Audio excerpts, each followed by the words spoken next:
On obtient à peu près, vous voyez, 54,13 et pour l'autre, c'est 8,9. La question suivante est un simple calcul d'intégrale. On va essayer d'aller tranquillement. Donc on vous demande l'intégrale de entre 0 et 62 f de t dt, divisé par 60 ici. Donc il faut une primitive de petit f. Alors ça tombe bien puisqu'elle est donnée ici dans le texte. Donc on va substituer ici f de t ensuite à cet endroit-là par cette formule-là. Alors, donc première étape, l'intégrale de petit f, c'est donc la valeur de grand F entre 0 et 60, donc c'est 1 sur 60 fois la soustraction f de 60, donc la borne du haut, moins f de 0, la borne du bas. On remplace dans l'expression de grand F t par 60, et on obtient moins 10 60 au carré, moins 200 fois 60, moins 2000. Et vous avez ici un exponentiel moins 0,1 fois 60 qui fera exponentiel moins 6. Et ici, l'image de 0, donc le t carré et le 200t font 0. Il vous reste moins 2000 fois exponentiel 0. Les deux moins ici vont s'annuler entre eux pour donner un plus. Et l'exponentiel 0 donne 1, donc il vous reste ici 2000. Voilà. En ajoutant ici les trois termes négatifs, vous obtiendrez moins 50 000 fois exponentiel moins 6 plus 2000. Tout ça fois 1 sur 60. Alors on peut diviser, vous voyez, il y a des zéros en haut, des zéros en bas, on simplifie par 10. Il vous reste donc 5000 ici, au lieu de 50 000, divisé par 6 et 200 sur 6. Qu'on peut, si on veut, mais c'est pas obligatoire là, diviser par, simplifier par 2, il vous reste moins 2500 sur 3, exponentielle moins 6 plus 100 sur 3. Voilà la valeur exacte. Maintenant on va prendre la calculatrice pour donner la valeur rapprochée. Alors on tape, faites attention à une division, vous avez le choix, mais le mieux c'est de faire avec des parenthèses 2500 divisé par 3, et après vous mettez l'exponentielle et vous ouvrez des parenthèses, moins 6, voilà, plus tout de suite 100 divisé par 3. Voilà, on trouve, alors on va voir, on a 31,268. Alors, avant de faire le calcul, tout d'abord, il faut rappeler que le nombre moyen de malades entre 0 et 60, c'est l'intégrale de 1 sur 60 moins 0 fois l'intégrale de 0 à 60 du nombre de malades. Le nombre de malades est donné par f de t, donc c'est l'intégrale de 0 à 60 de f de t dt. C'est bien le n qu'on vient de calculer. Alors comme le nombre est en milliers, et bien c'est pour ça que j'ai choisi ici de garder 3 chiffres après la virgule sur mon arrondi. Conséquence, le nombre moyen, bien ici ça sera 31 268 malades en moyenne par jour. On demande d'arrondir à la dizaine, ce qui donne 31 270. Alors on nous demande de justifier que la courbe possède un unique point d'inflexion. Tout d'abord, il faut revenir au cours.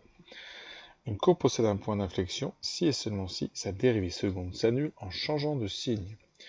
Il va donc falloir étudier le signe de la dérivée seconde qui était donné auparavant dans le texte. C'était f seconde qui valait 0,01 t carré moins 0,4 t plus 2, et tout cela multiplié par l'exponentielle de moins 0,1 t. On veut le tableau de signes de f seconde. On sait, et on l'a déjà dit, que quel que soit t, l'exponentielle de moins 0,1 t, si c'est mal noté, voilà, est positif, strictement. Donc f seconde est du signe du trinôme qui est entre parenthèses ici, que j'ai réécrit avec les coefficients rouges 0,0 carré moins 0,4 t plus 2. On calcule discriminant, on trouve 0,08. Il y a donc deux racines, qui sont t1, qui vaut donc moins b, 0,4 moins racine de 0,08 sur donc 2a, 0,02. Et on a une deuxième racine, t2, 0,4 plus racine de 0,08 sur 0,02. Et on va essayer de simplifier un petit peu cela. Donc on peut simplifier, c'est pas utile, vous n'êtes pas obligé, on peut prendre la machine, elle vous donnera à peu près 5,86 pour le premier. Je le vérifierai à la machine, mais sinon vous pouvez ici essayer de sortir quelque chose. Alors il faut savoir que racine de 0, donc je vais l'écrire ici, racine de 0,01. Et donc vous pouvez laisser le 8 sous la racine et sortir le 0,01 qui fait un 0 en facteur. Et après on divise tout. On simplifie tout par 0,1 qui donne, même par 0,01 qui donne 40 moins 10 sur 2. Alors on multiplie en haut et en bas 100. Alors c'est pas très utile, donc bon, perdez peut-être pas de temps. Ça donne donc t égale 5,86. Et à la machine, je vais faire le deuxième. Alors j'avais tapé le premier, vous voyez. Alors si vous voulez faire sans tout retaper, vous changez juste, vous allez vers l'arrière ici. Vous enlevez le moins, vous mettez un plus et vous trouvez 34,1. Alors pour le signe, si vous avez bien le sujet, on est sur 0,15 ici.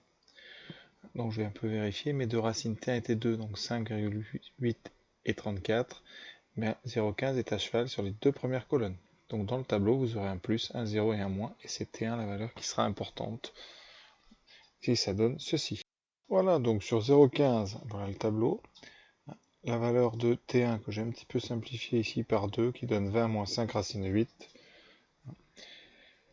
Vous avez un plus 0 moins, donc la dérivée seconde est d'abord positive, donc la fonction f est convexe, et ensuite la fonction f seconde est négative, donc la fonction f est concave. Et entre les deux, eh bien, vous avez la dérivée seconde qui s'annule avec un changement de signe. On a donc un point d'inflexion qui est unique, puisqu'il y a un endroit où la dérivée seconde s'annule entre 0 et 15. Alors on a une valeur arrondie, donc on l'a fait tout à l'heure, c'est 34,1. Alors à l'unité, c'est donc 34. Non, je dis des bêtises, ça 34 c'était 2, donc non, nous c'est 5,86, donc arrondi, c'est 6, excusez-moi. On demande ensuite une explication, une interprétation concrète de cette abscisse. Donc c'est être en termes de point d'inflexion, de position de tangente. Alors on sait donc que en 6, pour x égale 6, vous avez un point d'inflexion que j'ai indiqué ici en rouge. Donc de 0 à 6, la courbe sera donc convexe, c'est-à-dire qu'en tout point, elle sera située au-dessus de ces tangentes, et notamment la tangente en 6. Et juste après 6, de 6 à 15, puisqu'on a fait l'étude que de 0 à 15, de 6 à 15, elle est concave, donc elle est toujours située en dessous des tangentes. À n'importe quel endroit, la courbe bleue est sous ces tangentes, de 0 à 15.